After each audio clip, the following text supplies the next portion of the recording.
All right. Thank you, everyone, for joining us. This is U.S. Fencing Sports Medicine Podcast. I'm your host, Jeremy Summers. I'm the Director of Sports Medicine for USA Fencing. And today, in the month of February, we have two special guests. We have August Sputnik and we have Andrey Geva. So I want to thank you both for being here today for our podcast today. So thank you for coming. Thank you. Thank you. Thank you for having us. Absolutely. So today we're actually going to have a really good story from August and Andre.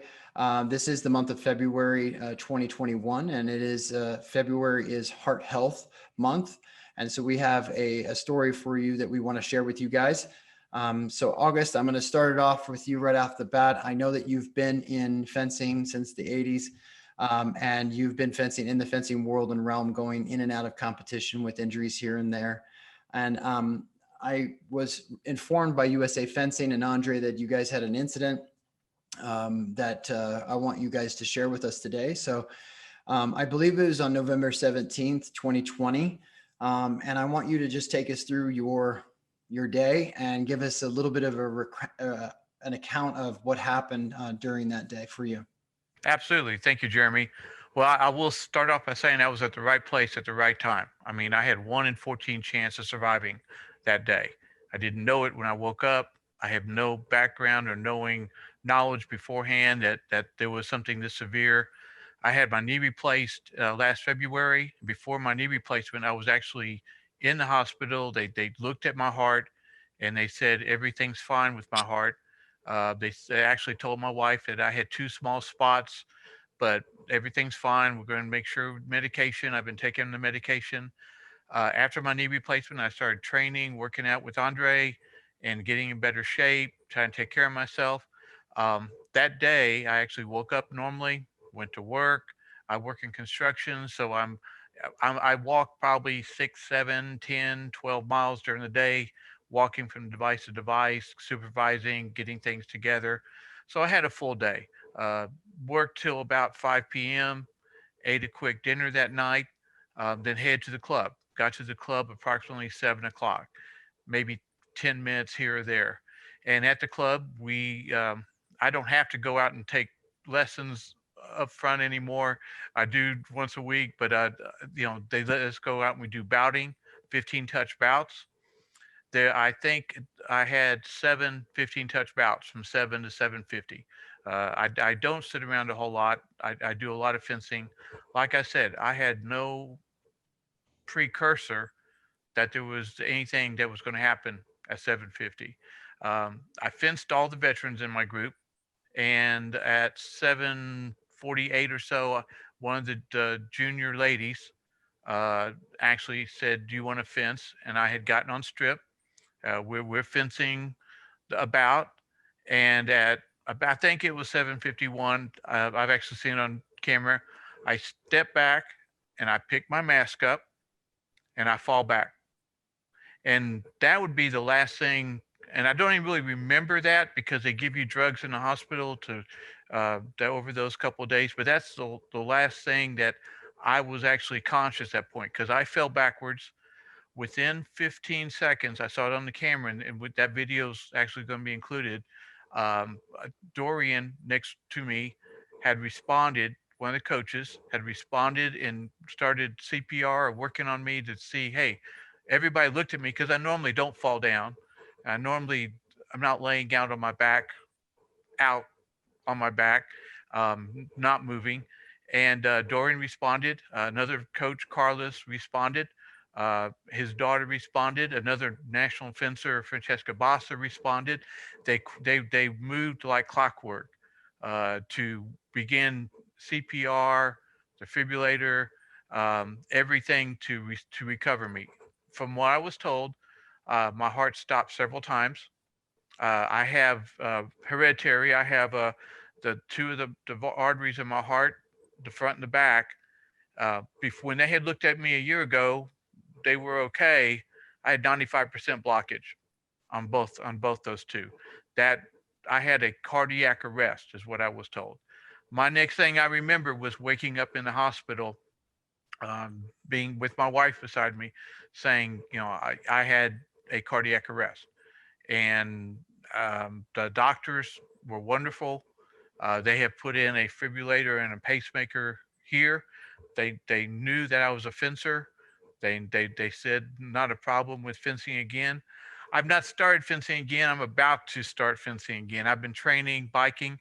The morning of or the day of my biking, just give you a normal routine: 6 miles of biking, 30 lunges with my lunge machine, a few minutes of footwork, and then I think another 10 minutes of just biking, slow biking, but 6 miles of actual biking, 6 miles or 10 minutes on an actual bike. So I do exercise, and that's pretty much a daily routine for exercise. So it wasn't a matter of lack of exercise, maybe a lack of diet. I'm not a smoker.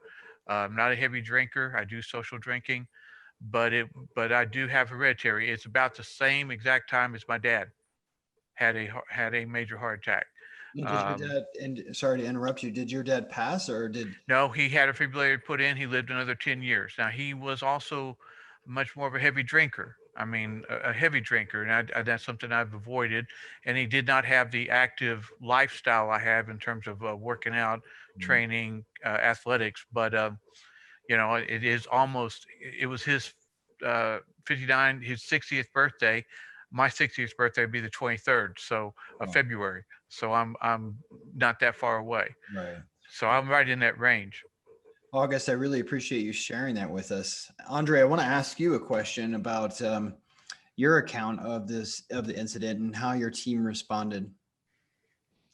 Yes, and that particular moment, I was not present in the club. I came like about 10, 15 minutes later back. So I was in the club before, and then I had to go run errands.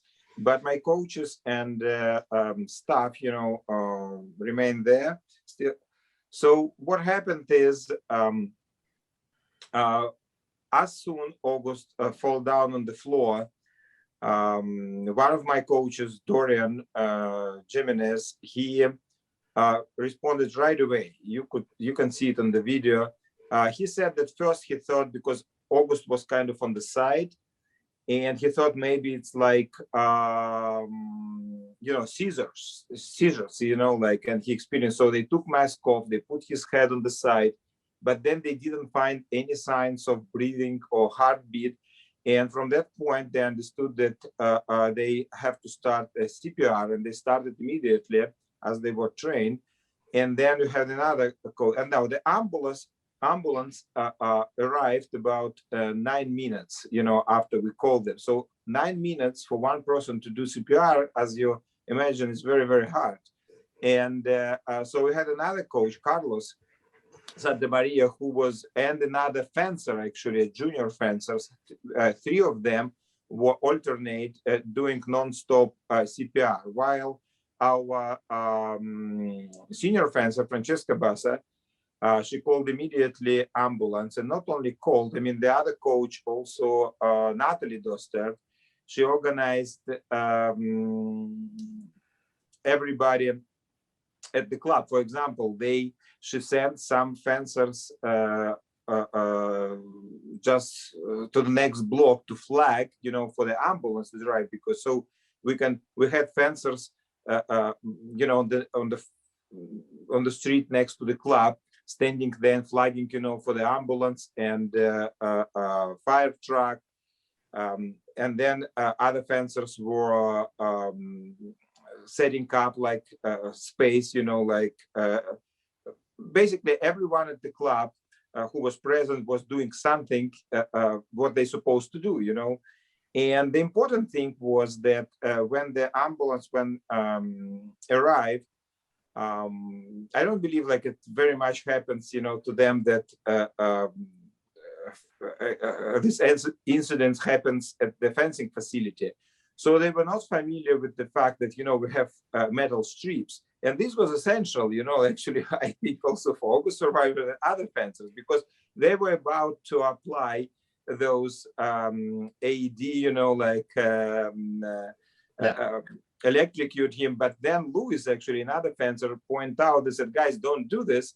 And they're like, why not? Okay, because it's a metal strip, we got not all going to be electrocuted here. So let's move him to the woods. And this is something we learned in our CPR course. So basically, they moved August, to the wooden floor, and then they apply these pads and perform what they're supposed to perform. And finally, I mean, this is basically what happened. And finally, he started, change colors to, like a normal colors, and he survived. In the meantime, we, of course, called his wife, and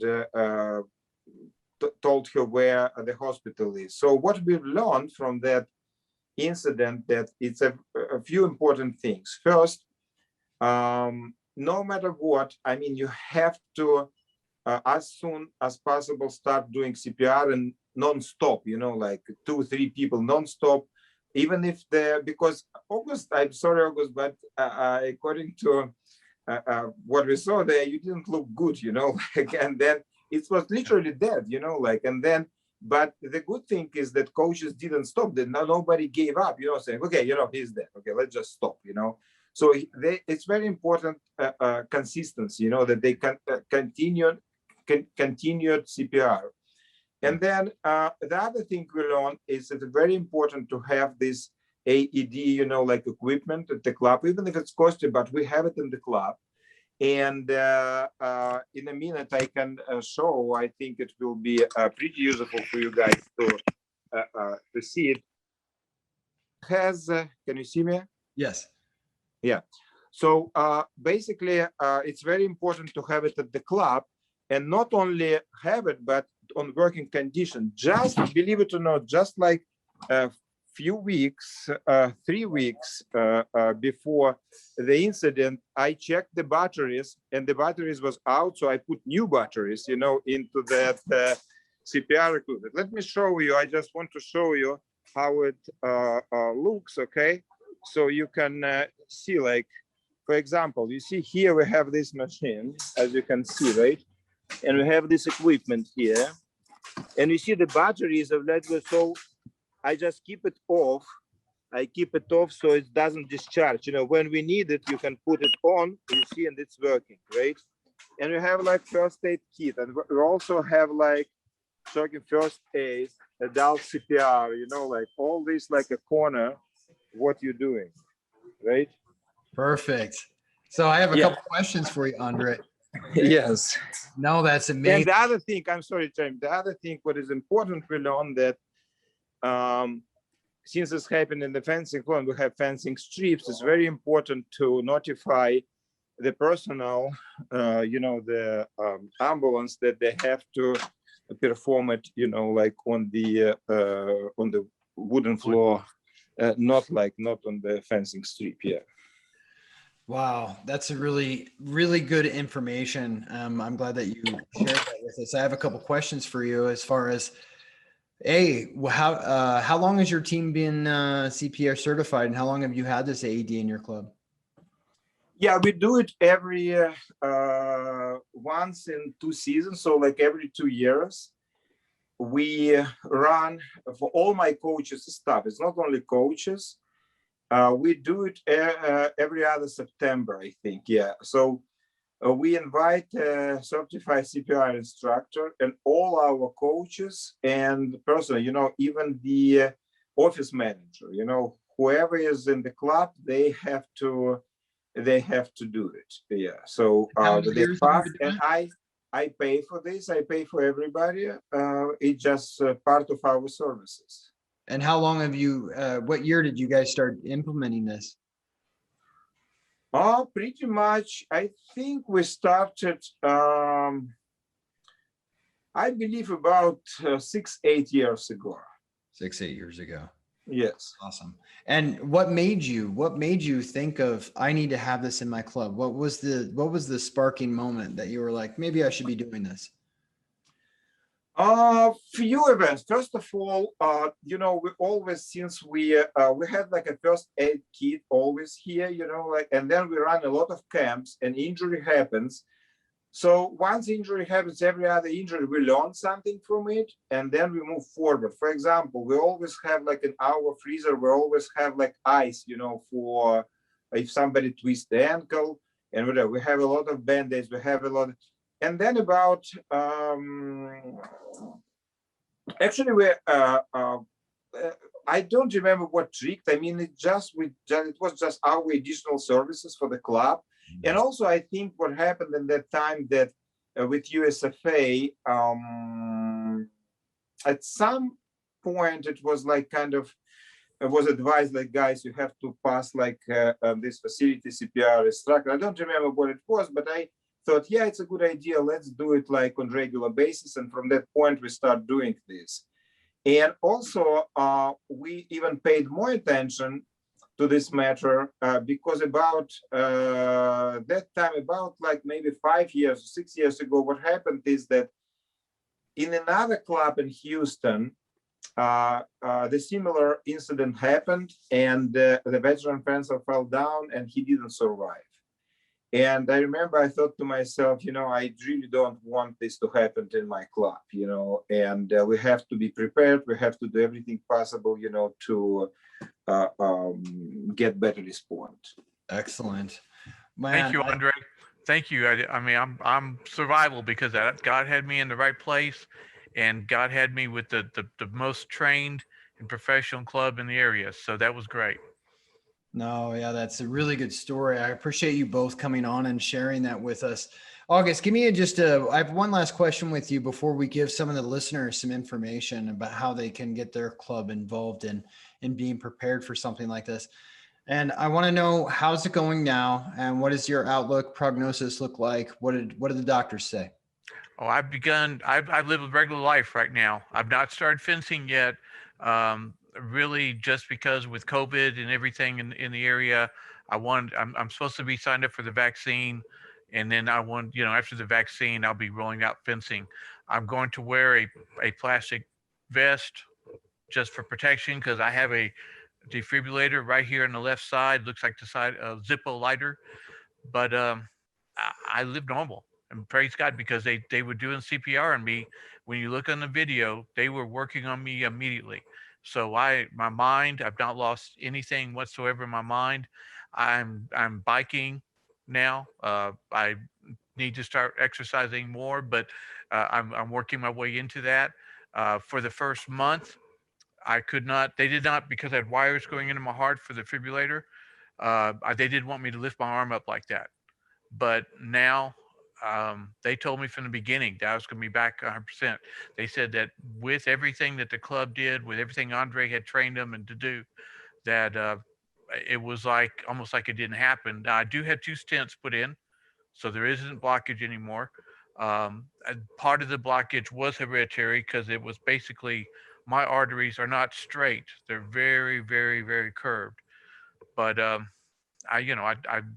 watched that, and I'm gonna take my medicine, and I'm gonna see some people on strip real soon. So that'd be good. I love it. I love it.